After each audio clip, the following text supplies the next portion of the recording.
नमस्कार दोस्तों, group study अड्डा में आपका स्वागत है। दोस्तों, हम लोग इस वीडियो में मूल विधि के चैप्टर 2 को देखेंगे। चैप्टर 1 को हम लोग देख चुके हैं और इस वीडियो में टॉप 20 क्वेश्चंस चैप्टर 2 के देखेंगे, जो आपके एग्ज़ाम के लिए बहुत ही फायदेमंद होने वाला है। चैप्टर 2 है महिलाओं, बच्चों और अनुसूचित जाति के सदस्यों आदि को संरक्षण देने संबंधी विधिक प्रावधान है। तो चलिए दोस्तों, हम लोग शुरू करते हैं। क्वेश्चन 1 क्या है? तो क्वेश्चन 1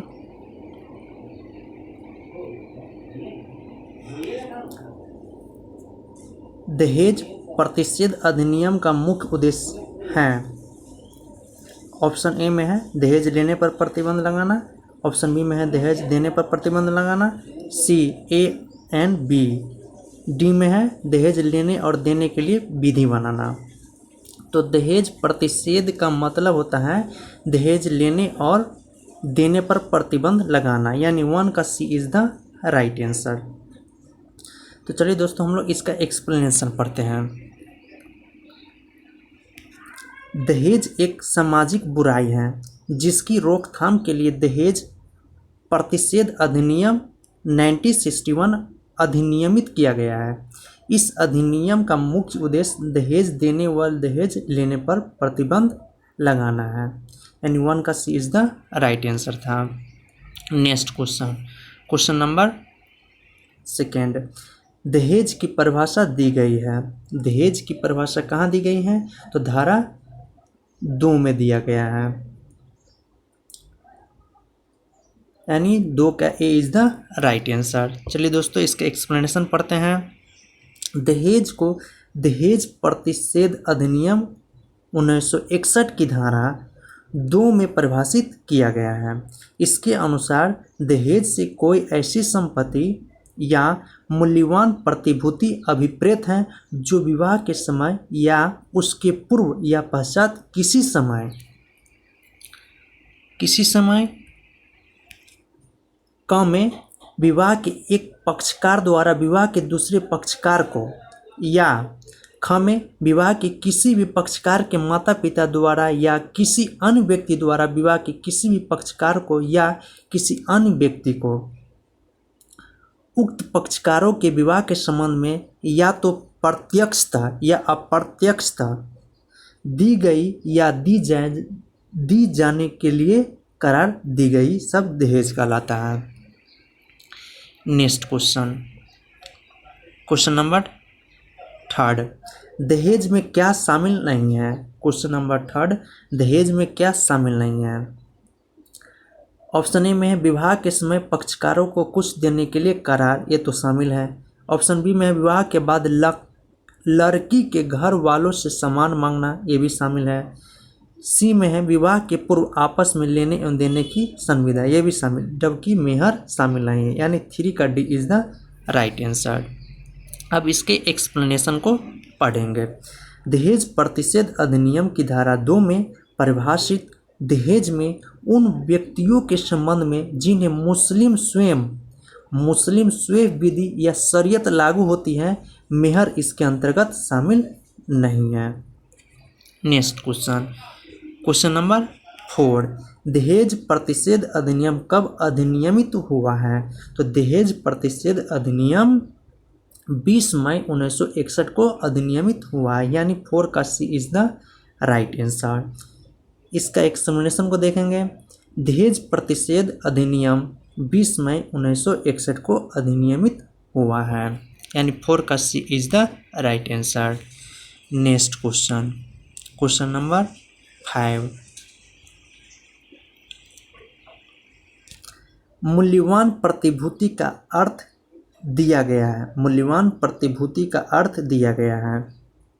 ऑप्शन ए में है दहेज प्रतिषेध अधिनियम की धारा 2 में, बी में धारा 2 के स्पष्टीकरण में, सी में भारतीय दंड संहिता की धारा 30 में, डी में दहेज प्रतिषेध अधिनियम की धारा 4 में। तो इसका आंसर सी होगा, भारतीय दंड संहिता की धारा 30 में दिया गया है। मूल्यवान प्रतिभूति का अर्थ दिया गया है भारतीय दंड संहिता की धारा IPC 30 में दिया गया है। एक्सप्लेनेशन को देखेंगे तो दहेज प्रतिषेध अधिनियम की धारा 2 के स्पष्टीकरण 2 के अनुसार मूल्यवान प्रतिभूति पद का वही अर्थ है जो भारतीय दंड संहिता की धारा 30 में है। Next question number 6। दहेज की संपत्ति स्त्री के मृत्यु के बाद जो कि विवाह से 7 वर्ष के अंदर हो गई हो तब किसे अंतरित होती है। क्वेश्चन नंबर 6 में दहेज की संपत्ति स्त्री की मृत्यु के बाद जो कि विवाह से 7 वर्ष के अंदर हो गई है तब किसे अंतरित होगी।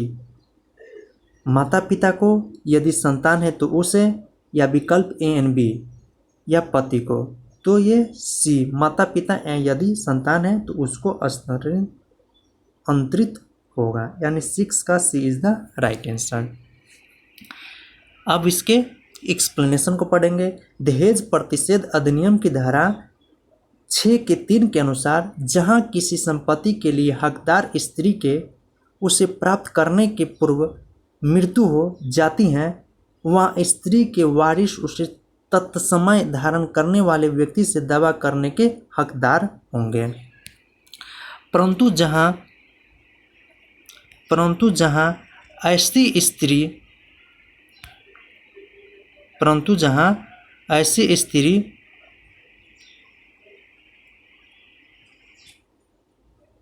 की मृत्यु उसके विवाह के 7 वर्ष के अंदर हो जाती है वहाँ ऐसी संपत्ति यदि उसकी कोई संतान नहीं है तो उनके माता पिता को अंतरित की जाएगी। ख में यदि संतान है तो ऐसी संतान को अंतरित की जाएगी। Next question number 7। दहेज प्रतिषेध अधिनियम के अंतर्गत अपराधों का संज्ञान कौन कर सकता है। तो 7 का B is the right answer. प्रथम श्रेणी न्यायिक मजिस्ट्रेट या महानगर मजिस्ट्रेट। अब इसके एक्सप्लेनेशन को पढ़ेंगे। दहेज प्रतिषेध अधिनियम की धारा 7 के अनुसार इस अधिनियम के अंतर्गत अपराधों का संज्ञान प्रथम श्रेणी न्यायिक मजिस्ट्रेट या महानगर मजिस्ट्रेट कर सकता है। Question number 8। दो व्यक्तियों के बीच अपनी मर्जी से दहेज लेने देने के लिए किए गए करार की वैधानिक नैयता निम्न में से क्या होगी। ऑप्शन ए में है दहेज प्रतिषेध अधिनियम 1961 की धारा 5 के आलोक में शून्य होगी। ऑप्शन बी में है पीड़ित व्यक्ति मुआवजे का हकदार होगा। ऑप्शन सी में है दहेज प्रतिषेध अधिनियम 1961 की धारा 6 के आलोक में शून्य होगी। उपयुक्त में से कोई नहीं। तो इसका राइट आंसर ए था। दहेज प्रतिषेध अधिनियम 1961 की धारा 5 के आलोक में शून्य होगी। अब इसके एक्सप्लेनेशन को देखेंगे। दो व्यक्तियों के बीच अपनी मर्जी से दहेज के लेने देने के लिए किए गए करार की वैधानिक नैयता दहेज प्रतिषेध अधिनियम 1961 की धारा 5 के आलोक में शून्य होगी। Next question number 9। दहेज लेना एवं देना किस विधि के अंतर्गत अपराध है। तो ऑप्शन ए में है दहेज प्रतिषेध अधिनियम 1961। बी में है घरेलू हिंसा से महिलाओं का संरक्षण अधिनियम 2005। सी में है भारतीय दंड संहिता 1860। डी में इनमें से कोई नहीं। तो राइट आंसर ए होगा दहेज प्रतिषेध अधिनियम 1961। अब इसके एक्सप्लेनेशन को देखेंगे। दहेज लेना तथा दहेज देना दहेज प्रतिषेध अधिनियम 1961 के अंतर्गत अपराध हैं। नेक्स्ट क्वेश्चन नंबर 10 को देखेंगे। Question number 10। दहेज अपराध धारा 304 के ख भारतीय दंड संहिता की विवेचना किसके द्वारा की जाती है। ऑप्शन ए में थाना प्रभारी द्वारा। ऑप्शन बी में निरीक्षक रैंक के थाना प्रभारी के द्वारा। सी में पुलिस उप उपाध्यक्ष स्तर के अधिकारी द्वारा, डी में किसी भी विवेचनाधिकारी द्वारा। तो राइट आंसर सी होगा, पुलिस उपाध्यक्ष स्तर के अधिकारी द्वारा। 10 के सी इज द राइट आंसर। अब इसके एक्सप्लेनेशन को देखेंगे। दहेज अपराध धारा 304 के ख भारतीय दंड संहिता की विवेचना पुलिस उपाध्यक्ष स्तर के अधिकारी द्वारा की जाएगी। Next question, question number 11। घरेलू हिंसा से महिलाओं का संरक्षण अधिनियम 2005 में घरेलू हिंसा में शामिल है। ऑप्शन ए में है आर्थिक दुरुपयोग, बी में है यौन उत्पीड़न, सी में A and B right answer, and 11 का C is the right answer. अब इसके एक्सप्लेनेशन को देखेंगे। घरेलू हिंसा से महिलाओं का संरक्षण अधिनियम 2005 की धारा 3 में परिभाषित घरेलू हिंसा में महिलाओं का शारीरिक दुरुपयोग, लैंगिक दुरुपयोग, मौखिक भावनात्मक दुरुपयोग तथा आर्थिक दुरुपयोग शामिल है। कौन कौन सा दुरुपयोग शामिल है? इंपॉर्टेंट क्वेश्चन है। तो शारीरिक दुरुपयोग, लैंगिक दुरुपयोग, मौखिक और भावनात्मक दुरुपयोग और आर्थिक दुरुपयोग शामिल हैं। Next question, question number 12। घरेलू हिंसा से महिलाओं का संरक्षण अधिनियम 2005 अधिनियमित हुआ है। कब अधिनियमित हुआ है? तो 13 सितंबर 2005 को, यानी 13/9/2005 को, यानी 12 का B is the right answer. अब इसके एक्सप्लेनेशन को थोड़ा देखेंगे।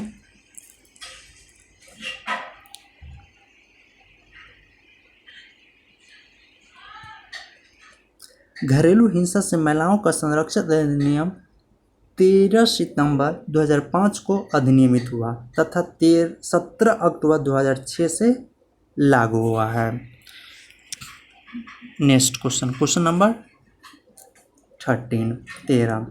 घरेलू हिंसा से महिलाओं का संरक्षण अधिनियम 2005 की धारा 12 के अंतर्गत कौन आवेदन पत्र प्रस्तुत कर सकता है? तो संरक्षा अधिकारी, व्यथित महिला, व्यथित व्यक्ति की ओर से कोई अन्य व्यक्ति, उपयुक्त सभी, यानी 13 का D is the right answer. अब इसके एक्सप्लेनेशन को थोड़ा देखेंगे। घरेलू हिंसा से महिलाओं का संरक्षण अधिनियम की धारा 12 के 1 के अंतर्गत व्यथित व्यक्ति या संरक्षण अधिकारी या व्यथित व्यक्ति की ओर से कोई अन्य व्यक्ति इस अधिनियम के अधीन एक या अधिक अनुतोष को इप्सा चाह के लिए मजिस्ट्रेट के समक्ष आवेदन प्रस्तुत कर सकेगा। Next question, question number 14।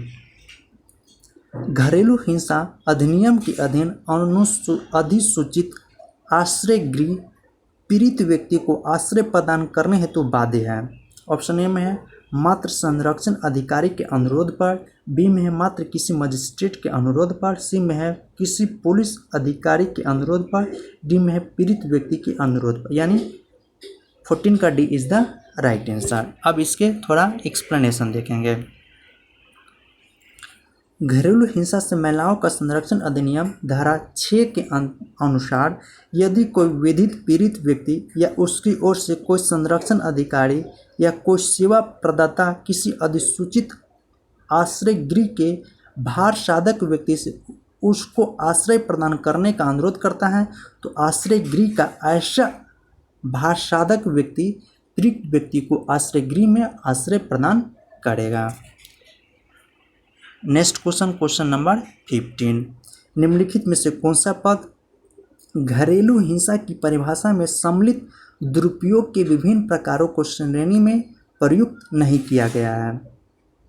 अभी क्वेश्चन ये आया था, एक्सप्लेनेशन में पढ़े थे, तो ये मानसिक दुरुपयोग नहीं आता है। अब इसके एक्सप्लेनेशन को पढ़ेंगे। घरेलू हिंसा से महिलाओं का संरक्षण अधिनियम की धारा 3 में परिभाषित घरेलू हिंसा की परिभाषा में सम्मिलित दुरुपयोग के विभिन्न प्रकारों की श्रेणी में शारीरिक दुरुपयोग, लैंगिक दुरुपयोग, मौखिक तथा भावनात्मक दुरुपयोग तथा आर्थिक दुरुपयोग भी शामिल है, जबकि मानसिक दुरुपयोग इसमें शामिल नहीं है। Next question, question number 16। घरेलू हिंसा से महिलाओं का संरक्षण अधिनियम 2005 की धारा 31(1) का अपराध होगा असंज्ञेय, और गैर जमानती, संज्ञेय या जमानती, असंज्ञेय या जमानती, संज्ञेय या गैर जमानती। तो 16 का D is the right answer, संज्ञेय और गैर जमानती है। इस पे एक्सप्लेनेशन को देखेंगे। घरेलू हिंसा से महिलाओं का संरक्षण अधिनियम की धारा 32 के अनुसार दंड प्रक्रिया संहिता में अंतर्विष्ट किसी बात के हुए भी धारा 31 के उपधारा 1 के अधीन अपराध संज्ञेय और गैर जमानती होगा। Next question, question number 17। घरेलू हिंसा अधिनियम के अधीन सक्षम न्यायालय द्वारा किया गया कोई आदेश परिवर्तनीय होगा। ऑप्शन में है मात्र उस जिले में जहां आदेश दिया गया है, मात्र उस राज्य में जहां आदेश दिया गया है, जम्मू कश्मीर राज्य के अतिरिक्त समस्त भारत में। तो डी में है अब समस्त भारत में लागू हो जाएगा, परिवर्तनीय होगा। अब इसके एक्सप्लेनेशन को देखेंगे। घरेलू हिंसा से महिलाओं का संरक्षण अधिनियम की धारा 27 के 2 के अनुसार इस अधिनियम के अधीन सक्षम न्यायालय द्वारा किया गया कोई आदेश समस्त भारत में परिवर्तनीय होगा। Question number 18। घरेलू हिंसा अधिनियम की निम्नलिखित धाराओं में से किस में घरेलू हिंसा पद को परिभाषित किया गया है? तो धारा 3 में परिभाषित किया गया है, यानी 18 का B is the right answer. घरेलू हिंसा से महिलाओं का संरक्षण अधिनियम की धारा 3 में घरेलू हिंसा पद को परिभाषित किया गया है। Next question, question number 19। घरेलू हिंसा से महिलाओं का संरक्षण अधिनियम 2005 का विस्तार है संपूर्ण भारत पर, जम्मू कश्मीर के विषय सिवाय संपूर्ण भारत, केवल केंद्र शासित राज्यों में, उनमें में से कोई नहीं। तो संपूर्ण भारत में ये लागू विस्तार है। इसके एक्सप्लेनेशन को देखेंगे। घरेलू हिंसा से महिलाओं का संरक्षण अधिनियम 2005 का विस्तार पहले जम्मू कश्मीर के सिवाय संपूर्ण भारत पर था, किंतु 31 अक्टूबर 2019 से संपूर्ण भारत पर जम्मू कश्मीर पे भी लागू विस्तार हो जाएगा। Question number 21। बलात्कार संबंधी कानूनों को बदलने के लिए किस कमीशन को बनाया गया था? तो वर्मा कमीशन को बनाया गया था, यानी 21 का ए इज द राइट आंसर। अब इसके एक्सप्लेनेशन को देखेंगे। 16 दिसंबर 2013 को दिल्ली में हुई बलात्कार की नृशंस घटना के बाद न्यायमूर्ति JS वर्मा की अध्यक्षता में एक समिति का गठन किया गया था। इस समिति के गठन का उद्देश्य बलात्कार संबंधी कानूनों को बदलना या उनमें संशोधन करना था। इस समिति ने अपनी रिपोर्ट 29 दिनों में 630 पन्नों में पूरी करके सौंपा था। Question number 22। स्त्री का अवशिष्ट रोपण अधिनियम कब अधिनियमित हुआ है? 23 दिसंबर 1986 ईस्वी को। एक्सप्लेनेशन को देखेंगे। स्त्री अवशिष्ट रोपण अधिनियम 1986 ईस्वी को राष्ट्रपति ने 23 दिसंबर 1986 ईस्वी को अपनी स्वीकृति दी है, अर्थात यह अधिनियम 23 दिसंबर 1986 को अधिनियमित हुआ माना जाता है। Next question. स्त्री का अवशिष्ट रोपण अधिनियमित कब हुआ है, कब लागू हुआ है? तो 2 अक्टूबर 1987 ईस्वी को लागू हुआ है। स्त्री का अवशिष्ट रोपण प्रतिषेध अधिनियम को सरकार ने राजपत्र में अधिसूचना द्वारा 2 अक्टूबर 1987 ईस्वी को लागू किया है। आज के लिए इतना है दोस्तों। नेक्स्ट वीडियो अगले दिन अपलोड कर दिया जाएगा। जय हिंद दोस्तों। Like share subscribe. Thank for watching.